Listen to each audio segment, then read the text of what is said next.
अस्सलामुअलैकुम and welcome class. मैं हूं आपका टीचर सैयद बख्त। हम पढ़ रहे हैं सेकंड ईयर मैथमेटिक्स। आज डिस्कस करने जा रहे हैं रेंज को।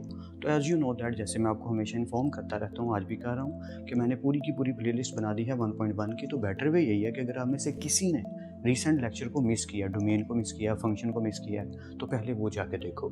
तो डिस्क्रिप्शन बॉक्स चेक करो, मैंने वहाँ पे एक लिंक ऐड किया होगा, प्लेलिस्ट एक्सरसाइज 1.1। तो आप उसको क्लिक करो और स्टार्टिंग से सारे लेक्चर्स को सीक्वेंस में देखो। उसकी रीज़न क्या है कि अगर आपने फंक्शन नहीं पढ़ा, डोमेन नहीं पढ़ी, तो आपको लिटरली प्रॉब्लम होना शुरू हो जाएगी आज से। रेंज क्या होती है, क्योंकि सब कनेक्टेड हैं। जैसे मैं पहले बता चुका हूँ कि मैथमेटिक्स एक लैडर की तरह है। लैडर लकड़ी की सीढ़ी जिसको दीवार पे रख के क्लाइंब करके चढ़ते हैं, तो पायदान की तरह है हर लेक्चर। तो कोई भी लेक्चर हमने मिस नहीं करना। तो बेटर भी यही है कि आप सीक्वेंस में देखो। तो आज का टॉपिक जल्दी से स्टार्ट करते हैं और मैं बोर कम करता हूँ। बट बेटर यही है कि जब भी कोई एक्सरसाइज देखो, प्ले लिस्ट वाले पोर्शन में जाया करो, वीडियोज़ में जाने की बजाय। So let's continue. रेंज क्या होती है? रेंज को स्विट्ज़रलैंड के एक मैथमेटिशियन थे, तो उनको आइलर के नाम से ज़्यादातर माना जाता है। लियोन हार्ड करके उनका मुश्किल सा नाम है। खैर, ये हमारा टॉपिक नहीं है। इन्होंने कहा क्या था कि जैसे हम डिस्कस कर रहे थे पहले कि y is equal to something x function लिखते थे, तो हमने डिस्कस किया था कि x हमारा इंडिपेंडेंट है और y हमारा डिपेंडेंट वेरिएबल है। सो इसका मतलब ये है कि y पूरे फंक्शन को डिनोट कर रहा था। आई होप सो कि हम मेरी बात को समझ रहे हो। जैसे हम रिसेंट क्लासेस में कर रहे थे, जैसे डोमेन वाली क्लास में हमने क्या किया कि y is equal to 1/x+1 या कुछ भी लिखते थे, तो y इज इक्वल टू लिखते थे, तो y एक्चुअली फंक्शन को डिनोट करता था। y is there our dependent variable and x is our independent variable. Again मैं कहना क्या चाह रहा हूँ कि यहाँ पे हमने बस ये क्या किया कि यहाँ से हमने सीखना शुरू कर दिया कि y की जगह अब हम लिखा करेंगे f(x). जी हाँ, आइलर साहब ने कहा था कि y जो डिनोट करता है फंक्शन को, तो आप फंक्शन को कैसे रिप्रेजेंट किया करो? f(x) के जरिए। तो अब हम जब भी फंक्शन लिखेंगे तो f(x) लिखेंगे, तो आपने समझ जाना है कि f(x) का मतलब एक्चुअल में क्या है? y। I hope you get it. ठीक है, मैं फिर से रिपीट कर देता हूँ। जैसे मुझे कोई कहे कि फंक्शन लिखो, तो मैं लिखता था y is equal to x+1।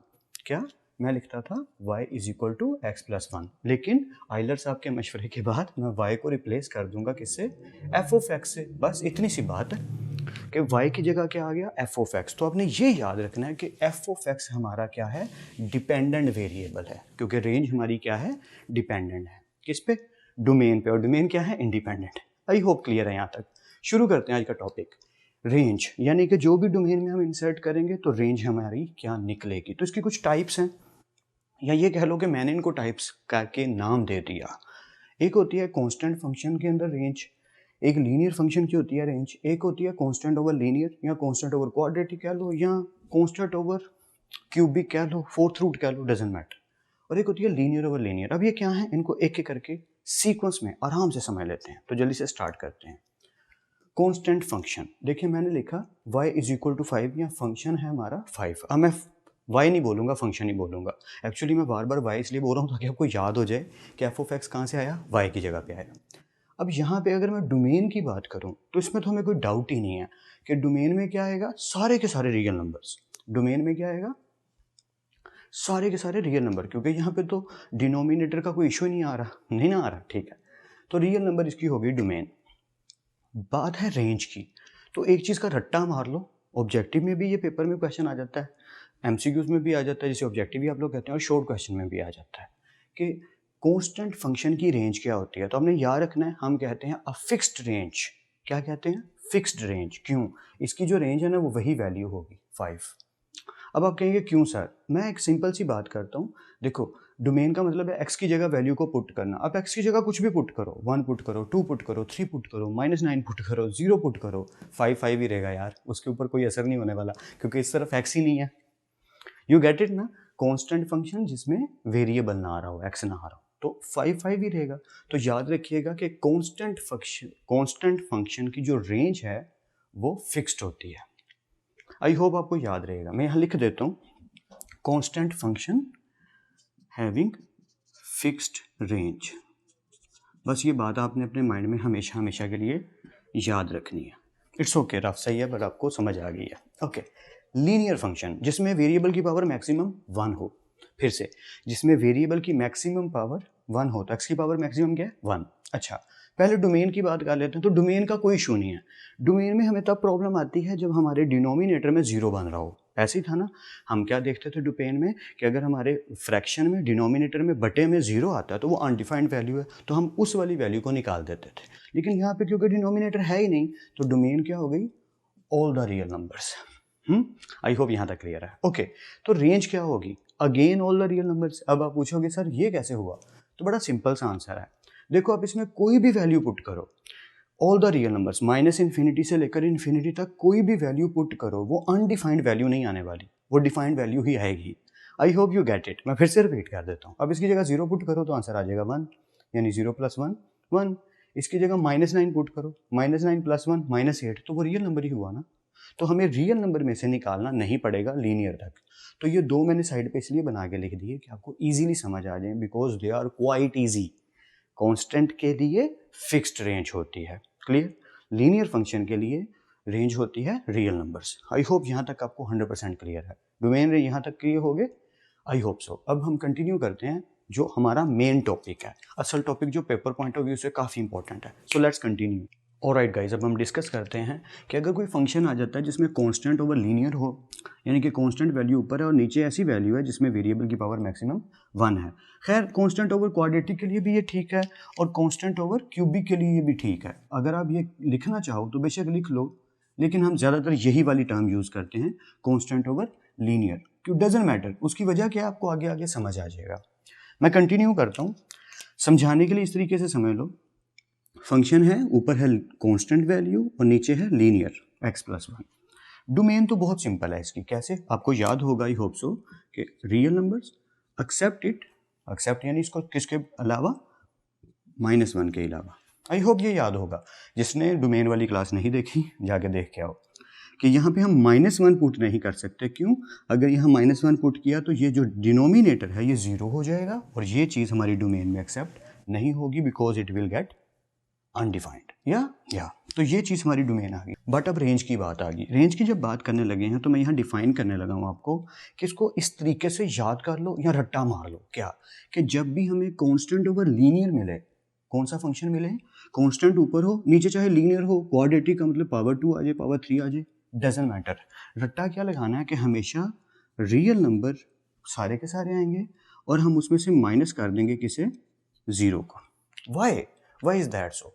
देखो जब हम डोमेन की बात करते थे तो हम रिप्लेस करते थे किसको, x को। लेकिन जब हम रेंज की बात करते हैं तो रेंज का मतलब होता है कि यहाँ कौन कौन सी वैल्यू पुट की जा सकती है, इस साइड पे कौन कौन सी वैल्यू पुट की जा सकती है। देखो अगर मैं इस साइड पे रियल नंबर तो मतलब सारे नंबर अगर मैं पुट करूँ, इधर कुछ भी पुट कर दूँ, 0 1 2 3 4 5 कुछ भी, डजंट मैटर, मेरी रेंज अनडिफाइंड कभी नहीं होने वाली। बट अब मैं इधर की बात करता हूँ, ज़रा ठीक से सुनना। यहाँ मैंने कहा क्या कि रेंज में आप रेंज की जगह पे 0 नहीं पुट करोगे, बाकी जो मर्जी पुट करो।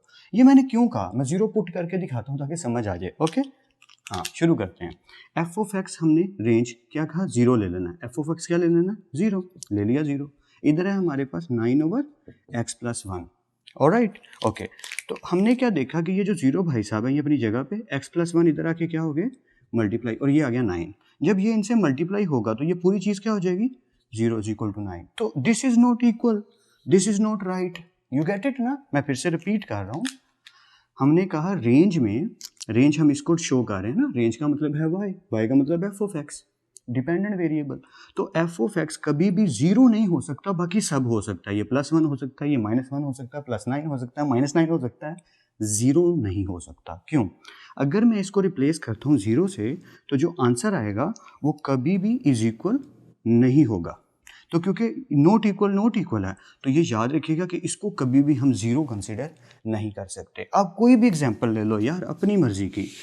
मैं क्वाड्रेटिक भी करके दिखा देता हूँ ताकि आपको बेटर आइडिया हो सके। यहाँ पे एक एग्जांपल खुद से ले लेते हैं कि एक f(x) फंक्शन है, कांस्टेंट ओवर क्वाड्रेटिक ले लेते हैं, 2/x² + 4। ठीक, ओके।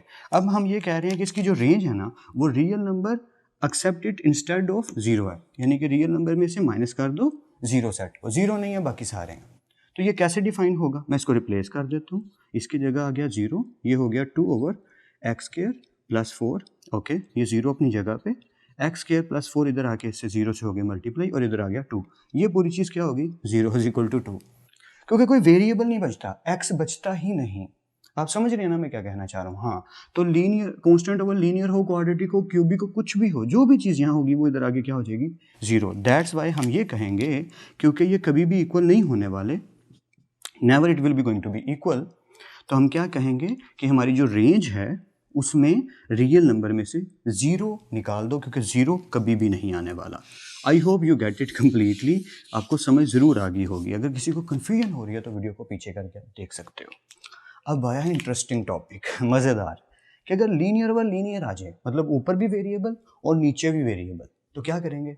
देखो डोमेन वाली कहानी तो हमें याद होगी, आई होप सो आपको काफ़ियों को याद होगी, कि हम क्या करते थे कि all the real numbers except then, except का मतलब होता है इसकी बजाय, इंग्लिश का वर्ड है मैं इसलिए इसको बार बार बोल रहा हूँ, आप कहीं एक्सेप्ट ना समझ लीजिएगा। एक्सेप्ट, एक्सेप्ट का मतलब होता है इसकी बजाय। उर्दू की राइटिंग मेरी बहुत बुरी है लेकिन मैं लिख देता हूँ ताकि आपको ये भी इंग्लिश का वर्ड याद हो जाए। इसकी बजाय, इंस्टेड ऑफ की जगह हम इसको यूज़ करते हैं। सॉरी यार, बहुत ही बुरी राइटिंग है उर्दू की, या समटाइम हो जाता है, माजरत। ओके, तो हम इसको कैसे लिखते थे? हम नीचे वाला जो डिनोमिनेटर है इसको इक्वल टू 0 ले लेते थे और फिर x का आंसर निकाल लेते थे, जो कि क्या आएगा? 4/3। निकाल के देख लें, वैसे तो आपको याद होगा, आई होप सो, किसी को कन्फ्यूजन नहीं होगी। -4 उधर जाके +4, 3 मल्टीप्लाई हो रहा है इधर आके डिवाइड, तो ये हमारा x का जो आंसर आया, बस रियल नंबर में से इसको सब्ट्रैक्ट कर देना। खैर ये हमारा रीसेंट टॉपिक है तो मैं इसको यहाँ क्यों डिस्कस करूँ, बगैर वजह के टाइम ज़ाया होगा। वीडियो देख के, और डोमेन वाली अगर किसी ने नहीं देखी। ओके, तो डोमेन ही आ गई, अब रेंज क्या होगी?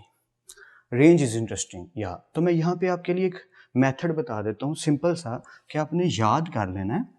मैं लिख ही देता हूँ ताकि आपको याद करने में आसानी हो। बस एक बात याद रखिएगा कि रियल नंबर सारे के सारे आएंगे एक्सेप्ट, ये मैंने कुछ ज़्यादा ही छोटा कर दिया, इसको क्लियर ही रहने देते हैं, क्योंकि मैं यहाँ पे एक स्टेटमेंट बनाना चाह रहा हूँ आपके। रियल नंबर सारे आएंगे एक्सेप्ट क्या? x के साथ जो लिखा है और नीचे x के साथ जो लिखा है, बस ये दोनों नंबर जो है ये ऊपर नीचे नहीं आ सकते। व्हाट डज दैट मीन, मैं अभी बताता हूँ। आपने याद रखना है coefficient of x in numerator, और नीचे क्या है? कोफिशिएंट। ये असल में बुक में पता नहीं लिखा है कि नहीं, लेकिन हम जो की बुक लिख रहे थे उसमें तो ये लिखा हुआ था यार, इन डिनोमिनेटर। तो आप कहेंगे सर समझ नहीं आई, तो मैं इस क्वेश्चन की ज़रा रेंज लिखता हूँ, ज़रा ठीक से समझिएगा, आपको समझ आ जाएगी मैं क्या कहना चाह रहा हूँ। इस क्वेश्चन की रेंज होगी all the real numbers except then, इस किसकी बजाय? ऊपर आ गया 5 और नीचे आ गया 3, दैट्स इट।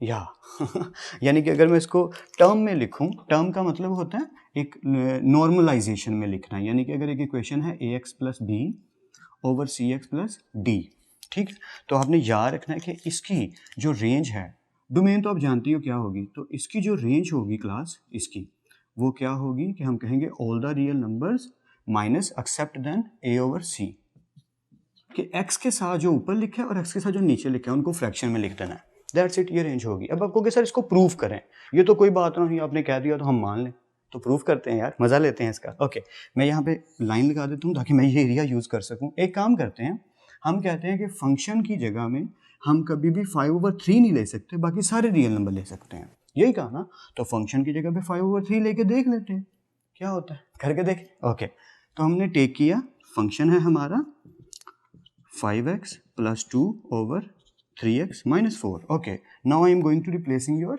range with 5/3. मैं f of x की जगह पुट कर रहा हूँ 5/3, इधर आ गया 5x + 2 ओवर 3x - 4. ओके, मैं एक स्टेप खा जाता हूँ, क्रॉस मल्टीप्लाई होंगे, ये चीज़ इधर मल्टीप्लाई हो जाएगी, ये इधर, तो 5 3 दा 15x माइनस 5 4 दा 20, 5 3 दा 15x + 3 2 दा 6। कोई एतराज़ तो नहीं? ओके, ऑलराइट, 15x, ये 15x इधर आके हो गया -15x, ये -20 उधर जाके हो गया +20, या +20। Oh my God, rough is rough but it's okay. Okay, तो 15x में से 15x गया तो क्या आ गया? 0। 20 और +6 क्या हो गया? 26। So this is not equal. या यू गेट इट। ये क्या होगा, जब भी आप कोई भी लीनियर ओवर लीनियर फंक्शन लोगे, जब भी कोई लीनियर ओवर लीनियर फंक्शन लोगे तो रट्टा मार के याद कर लोगे क्या करना है, हमने लिखना है रेंज माइनस x के साथ क्या लिखा है जी, 5 लिखा है, लिख दिया, नीचे x के साथ क्या लिखा है जी, 3 लिखा है, लिख दिया, खत्म होगी रेंज। या दैट्स क्वाइट सिंपल। डोमेन लिखना तो आप जान चुके हो, डोमेन वाली वीडियो ज़रूर देख लो अगर किसी ने नहीं देखी तो। और रेंज कैसे लिखते हैं कि हमने सिंपल वे को फॉलो अप करना है कि रियल नंबर्स माइनस क्या करना है, coefficient of x in numerator, x के साथ क्या लिखा है जी 5 लिखा है, फिर coefficient of x in denominator, x के साथ क्या लिखा है जी 3 लिखा है। दैट्स इट, काम खत्म। तो ये डोमेन निकालना भी हमें आता था पहले, अब थोड़ा थोड़ा और बेटर आ गया। और रेंज तो हमने डिस्कस कर ही ली। एक दो फंक्शन और हैं, जैसे लॉग के अंदर अगर डिफाइन करना पड़े डोमेन रेंज को तो हम कैसे करेंगे, और अगर स्क्वायर रूट की बात आ जाती है, ई ऑफ एक्स की बात समटाइम ज़्यादा आ जाती है, तब क्या करेंगे, तो जल्दी से उसको भी डिस्कस कर लेते हैं। ऑलराइट गाइस, अब हम डिस्कस कर लेते हैं लॉग को। समटाइम क्या होता है कि वो पूछ लेता है ऑब्जेक्टिव में या शॉर्ट क्वेश्चन में कि लॉग एक्स दे दिया उसने और कहा जी इसकी डोमेन और रेंज बताएं। तो हमें बस पहली चीज़ ये पता होनी चाहिए कि इनके जो रेसिप्रोकल हैं, यानी कि log x का रेसिप्रोकल होता है e of x और e of x का रेसिप्रोकल होता है log x। अब ये रेसिप्रोकल का क्या मतलब है कि जो इसकी डोमेन होगी वो उसकी रेंज होगी और जो इसकी रेंज होगी वो उसकी डोमेन होगी। ये रेसिप्रोकल हैं एक दूसरे के, इसलिए इनकी डोमेन रेंज लिखना इस एंगल से ईजी है कि अगर आपको एक ही याद है तो समझो दूसरे की भी याद है। अब मैंने याद वर्ड क्यों यूज़ किया, ये याद ही कर लो तो बेटर है। समटाइम स्टूडेंट कहते हैं सर इसको डिफाइन करें, हम इसको कितना भी बेटर डिफाइन कर लें, एट द एंड रिजल्ट यही निकलता है कि यार ये याद होने चाहिए, याद होंगे तो काम चलेगा। मैं एक एग्जांपल के तौर पे बात बता देता हूँ। उसने कहा कि डोमेन रियल नंबर सारे आएंगे लेकिन सिर्फ पॉजिटिव, यानी कि ये 0 से लेकर पॉजिटिव इन्फिनिटी तक जाएगा, जिसमें 0 और पॉजिटिव इन्फिनिटी नहीं इंक्लूड होगा। जैसे हम लिखते होते हैं, आप जानते हो ये वाली ब्रैकेट, इस ब्रैकेट का मतलब है कि 0 इंक्लूडेड नहीं है, प्लस इन्फिनिटी इंक्लूडेड नहीं है, और इनके बीच के सारे पॉजिटिव नंबर ऐड है। अब डोमेन में सारे पॉजिटिव क्यों आ रहे हैं, नेगेटिव क्यों नहीं आ रहा? तो एक काम करते हैं ना यार, हम एक क्वेश्चन बना लेते हैं कि लोग यहाँ पे एक नेगेटिव वैल्यू ले लेते हैं -1 और इसको इक्वल टू एक्स ले लेते हैं। बेस तो 10 ही होती है, इट डजंट मैटर। ओके, अगर मैं ये कहूँ कि जी -1 इधर आ गया, ऑफ कोर्स ना, अगर हम इसको ऑपरेट करें तो कुछ ऐसी सिचुएशन हो जाएगी कि -1 इज इक्वल टू 10⁻⁴x। अब खेल क्या है, क्या मैं कोई भी ऐसा मेथड अप्लाई कर सकता हूँ किसी भी तरीके से कि ये जो सिचुएशन है वो x का आंसर इस तरीके से निकाल दे कि वो -1 बन जाए? मैं क्या बोल रहा हूँ, मैं इनको किसी तरीके से ऐसे ऑपरेट कर सकता हूँ कि ये चीज़ -1 बन जाए? Never, it's not going to be ever. ये कभी भी -1 नहीं बनने वाला। मैं इसको प्रूव कभी भी नहीं कर पाऊंगा, because they are not going to be equal. तो बस एक सिंपल सी एक थ्योरी है कि बस ये याद रख लेना है आपने कि जो हमारी डोमेन है लॉग के अंदर वो हमेशा रियल नंबर होते हैं पॉजिटिव वाले, और रेंज टोटल रियल नंबर। अजीब लग रहा है ना सुनने में, पर याद करना पड़ता है, हमें भी करना पड़ता है, सबको करना पड़ेगा। फिर से, domain real number all but positive real number, और range all the real numbers. और उधर इसका ऑपोजिट, क्योंकि log ऑफ x का रेसिप्रोकल होता है e ऑफ x। ओके, तो रेंज इसकी क्योंकि रियल नंबर है तो इधर की डोमेन हो जाएगी रियल नंबर और इधर की रेंज हो जाएगी रियल नंबर ओनली पॉजिटिव। अब आप बार बार अगर ये सोच रहे होगे यार ये कैसे हो पा रहा है, तो मैं एक सच्ची बात बताऊं तो इनको याद कर लो, या इसका बेटर वे यही है कि आप इसको याद कर लें ताकि आपको मेमोराइज हो जाए और आपकी जान छूट जाए इस टॉपिक से कि भैया लॉग का जो डोमेन होता है ना वो all the real number but positive वाले, और उसकी रेंज क्या होती है ऑल द रियल नंबर्स, और इसका बिल्कुल रेसिप्रोकल, यानी कि डोमेन रेंज उल्टा दो तो e ऑफ x बन जाता है। हमने भी ऐसे याद रखा था जब हम सेकेंड ईयर में थे। तो आई hope so I help you well. बाकी आपकी प्रैक्टिस पे डिपेंड करता है, जहाँ समझना है वीडियो को पीछे करके देख लेना, और बेटर वे यही है प्लेलिस्ट को फॉलो करो। फिर मिलते हैं नेक्स्ट लेक्चर में, तब तक अपना और अपने घर वालों का बहुत ख्याल रखिएगा। खुदा सबको बहुत खुश रखे और बहुत कामयाब करे। खूब मेहनत करते रहिए लेकिन स्मार्ट वर्क के साथ। अल्लाह हाफिज़ क्लास।